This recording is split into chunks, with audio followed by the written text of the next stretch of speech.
So this fear of rejection actually wasn't there. It was more this anger of being rejected, right? But how that panned out in my life was that it created a lot of problems between my dad and I.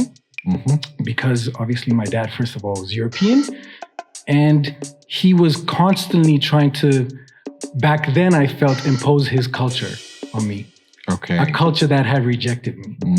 And it created this huge division between us, at least on my end. Time to grow.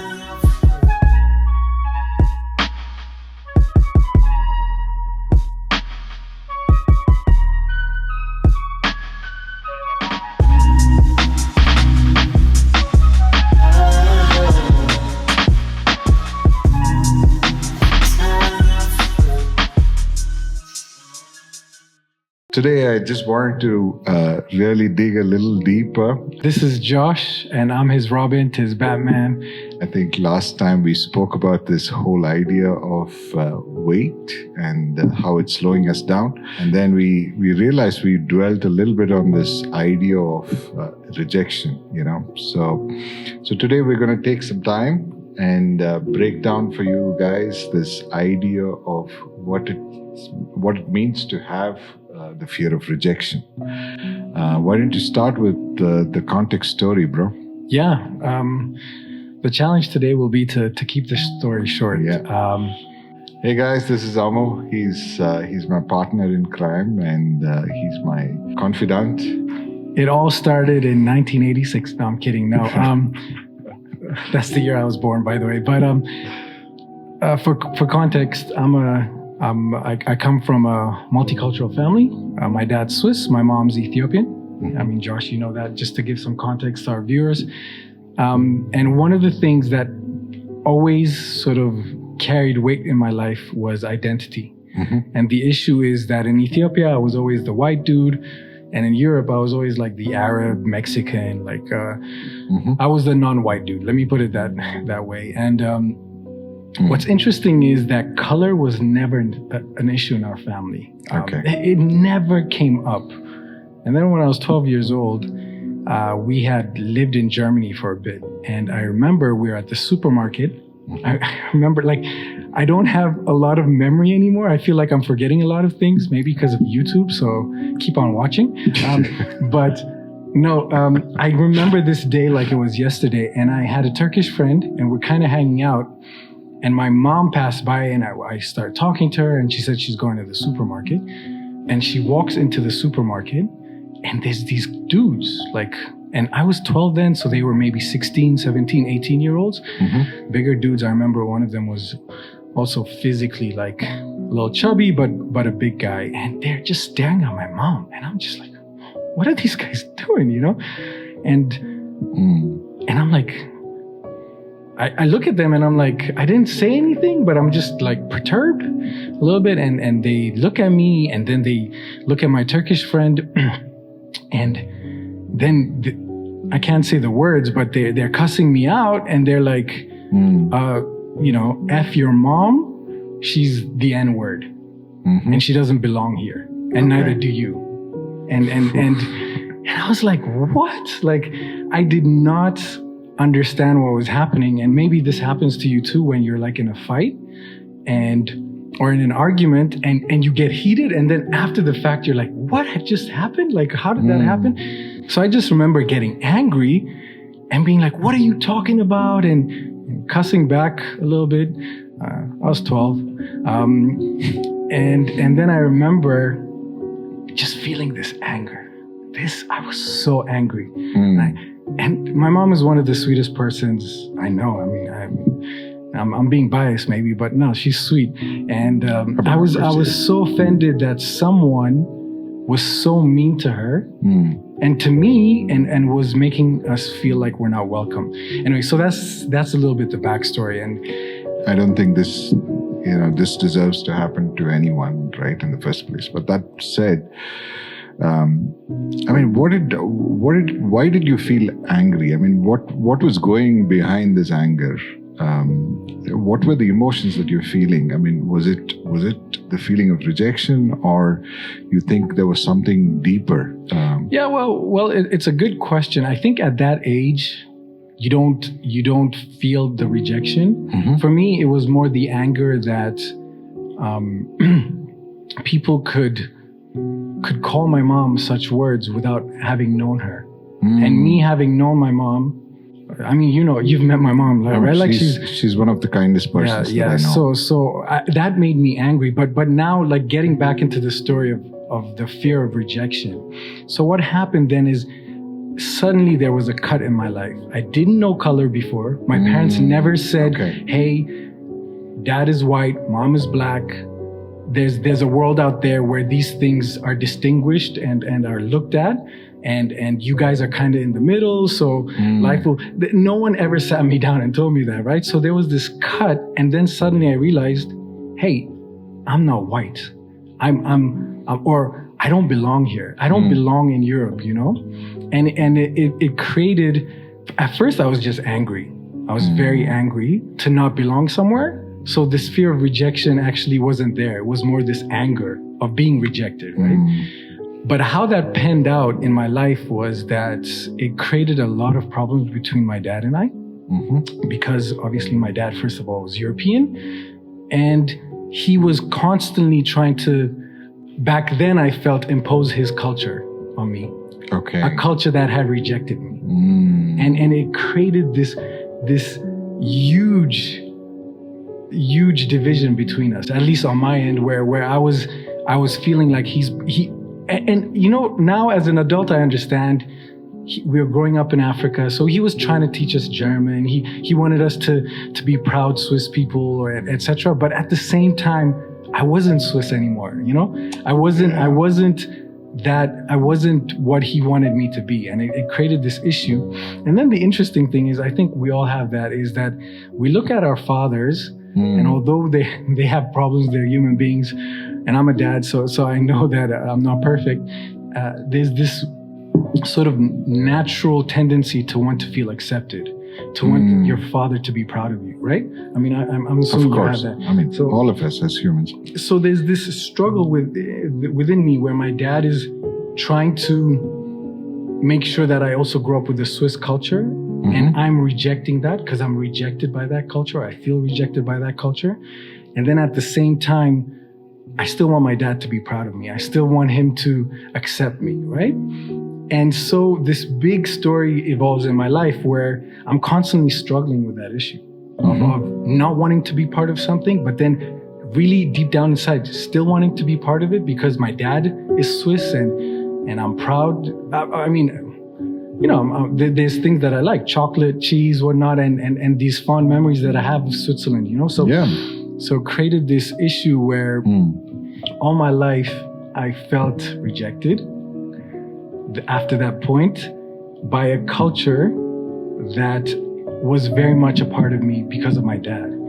So what happens is I grow up, and I mean, you mentioned something earlier today where my mom was telling me, you actually mentioned that in the previous episode where you mentioned that the offense, you're angry at someone and that person has sort of almost forgotten that situation, right? So I was angry at this culture that rejected me. And one day my mom sat down with me and she said, it's eating you alive and it's destroying the family. Like, you guys are constantly fighting. You guys are constantly like arguing, and the people that offended you, they don't even remember you. Like, and here you are just like blowing up every day, and that was the first. I mean, I grew up Christian, but for me, that was the first real move towards Christianity. Okay. Because it helped me realize that if I don't forgive and move on, I'm the one who's going to be eaten alive by this anger and this rejection. That's interesting. I mean, one is the anger and the associated bitterness that comes with that and all of that. But, I'm just curious to know, at that moment when you were still in Germany, right? How did it feel? How did the next day feel? Did it feel like it's a different world? Yeah. And did it feel like you're no longer part of that ecosystem and stuff like that? In a matter of moments, there was an identity shift, right? Suddenly I wasn't this kid that's just from Ethiopia with my Swiss dad, whatnot, it was like, oh, there's a cut here. Because of where I'm from, because of my mom, there's a cut. I'm not part of this. But the story continues. So then there's this struggle with my dad. He wants me to study in Switzerland. I'm like, heck no. There's no way I'm studying there. Like, I don't belong there. So my dad was gracious enough, and now looking back then it was a struggle. I went to the US. Because why did I go to the US? I thought a mixed race kid, a kid that's outfit right in, right? Multicultural, whatnot. And then you land in the US, and then you suddenly realize, yeah, it's not sort of a culture that's mixed. And I mean, I love the US. I had a good time there, but I realized that it was more segregated than what I expected. There was patches. And I suddenly realized, for example, the African-American kids are sitting there. The American kids are sitting here, well, all of them were American, but and I suddenly realized, whoa, this is also not where I belong, And then the interesting thing is I came here to Switzerland for the summer break, and I mean, summer in Switzerland is nice. And I was like, wow, Zurich, it's more diverse than I thought. And I was like, you know what? I'm Swiss, I have a Swiss passport, maybe I'll give it a try. I'll give it a chance. And it would make my dad proud. So I moved here after my bachelor's, and career-wise, it was probably not a good decision because I couldn't find a job for the life of me, which also played into this part. So I'm moving here, trying to reconnect with Switzerland, trying to reconnect with Europe, and I'm not finding a job, right? I'm feeling rejected because I'm not finding a job, and I get depressed, and then I'm like, I'm out. So I was like back to this, nope, I don't belong here, I'm out. So that's when I went to Holland. And the interesting thing is, now looking back, it was all along because of what happened when I was 12. If you don't find a job, what do? You persist, right? Obviously I had the chance to move to Holland, but if I didn't have any opportunities, I would have had to persist here, right? But I was running away of dealing with that rejection because I was afraid that, I'll never be part of a certain culture. Now, the interesting thing is I carry this along and I still have this anger. And then I go to Ethiopia and certain things happen that I'm not proud of, but they brought me to the second journey of my Christian faith, where I realized, hey, I did things that I'm really not proud of, and I'm ashamed, and I'm forgiven. I'm still loved. How's that possible? How can I reconcile that? And so I was overwhelmed with this. I mean, I'm cutting it short for time's sake, but I was overwhelmed with the love I felt from God, from Jesus. And then in Ethiopia, I started laying my roots in my faith. I started growing in the faith. Absolutely. I started really reading the Bible, etc. And then what happens? I get this opportunity to come back to Switzerland. And I'm like, you know what? I'm a new man. Identity is not an issue. My identity is Christ. I'm going to come to Switzerland. I'm gonna battle these demons that I have, right? And I come here, and the first 2 years are basically very difficult. But what I did notice is there was a shift in my mentality. There was a shift in the way I perceived things. So previously, if someone was rude, I thought they were racist. Right? Before my journey back into faith in Ethiopia, if someone was rude to me, I thought they were being racist. It was always the race card that I played, And when I came here, there was one incident, and let me tell you the story, and then we'll get into our conversation. All right. So there was this one incident where I was trying to catch the bus, and I was like half a minute late, and I'm stopping the bus driver because he's just about to drive off, and then I jump into the bus. He opens the door, I jump into the bus, and guess what this guy does? First of all, he's German. And my hurt comes from Germany, not Switzerland, but that's where it happened. So I have this extra level of hurt towards Germans. I'm sorry, that's just the reality. But I mean, I worked it out. But he was German, and in High German, in Switzerland, you speak Swiss German. In High German, he goes, everyone, he's announcing on the mic while we're driving to our destination. This is exactly the example of things you shouldn't do. It's a big risk. This gentleman is an example of a bad person. You should just be on time later. And he's basically like throwing me under the bus in Yeah. front of all these people, and I'm getting angry again. I'm like, this dude is racist. He wouldn't do that if I was Caucasian. He wouldn't do that if I had blue eyes. And then I calm myself saying, you know what? Stop feeling rejected. Stop taking what this person is doing to you as rejection. And I felt this peace come over me, and I just felt like, you know what? Maybe he's just having a bad day.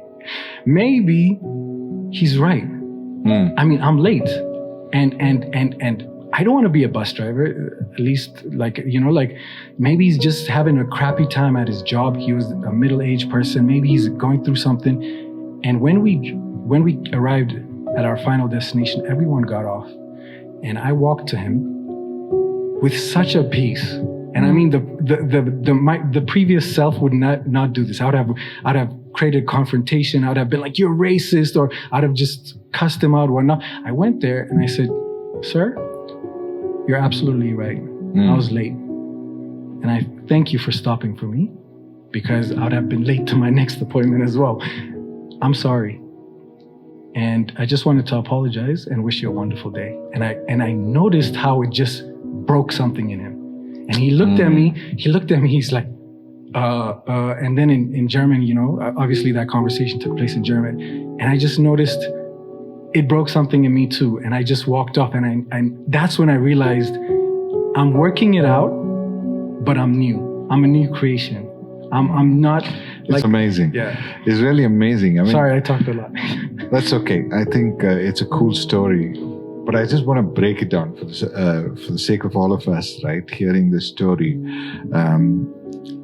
what were the fabric of things that were changing, right?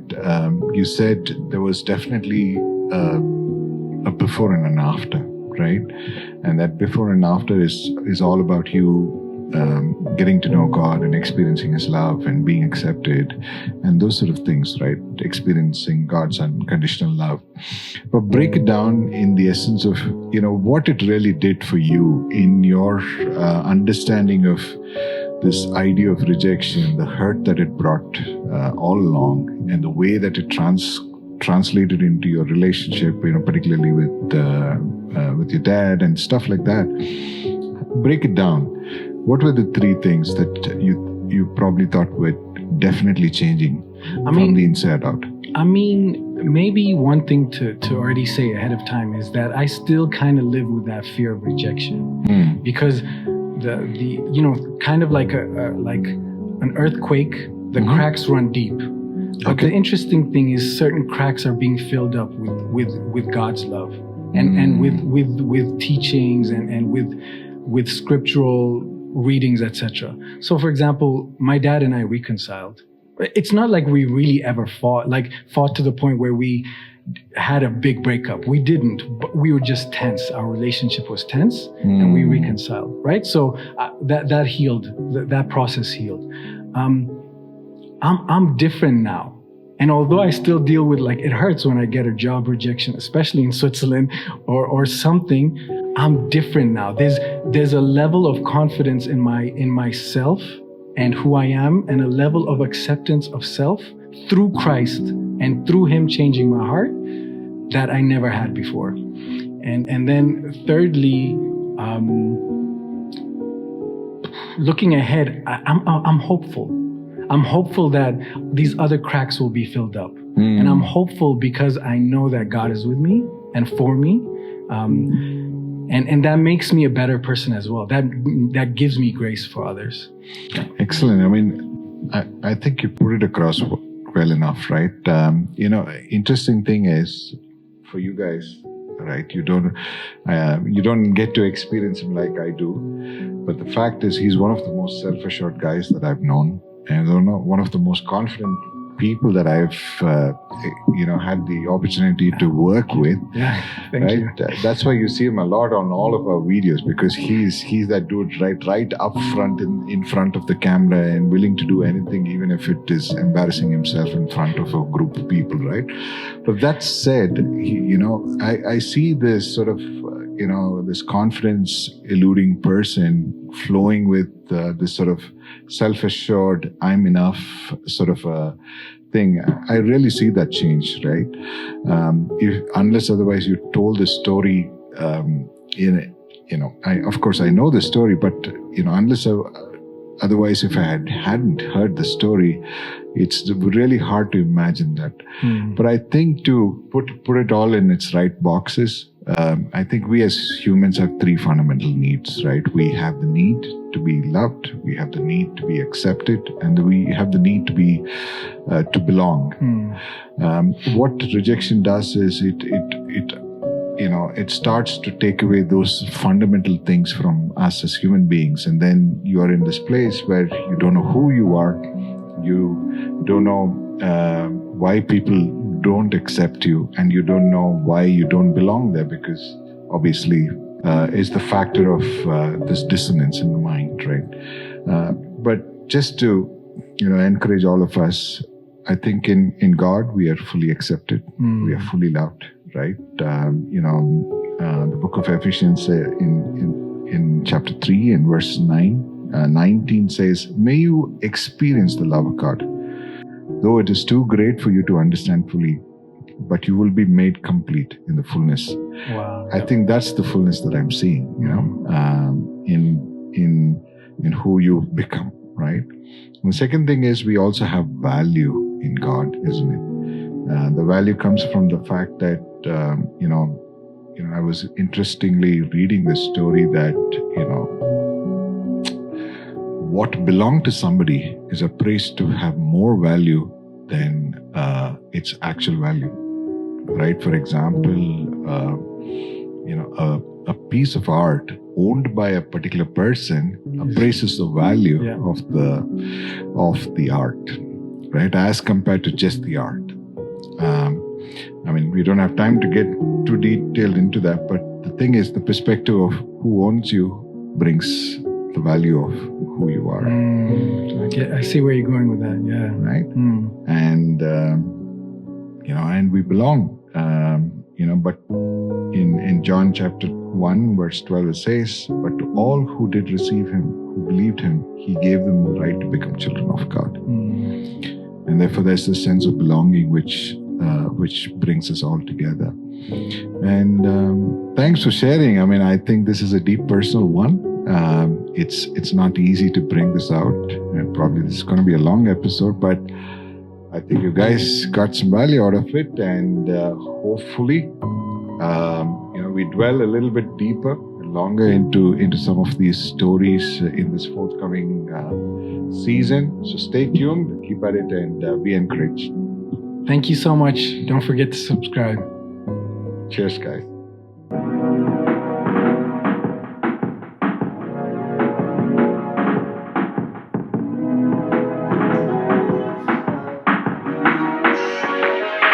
Time to grow.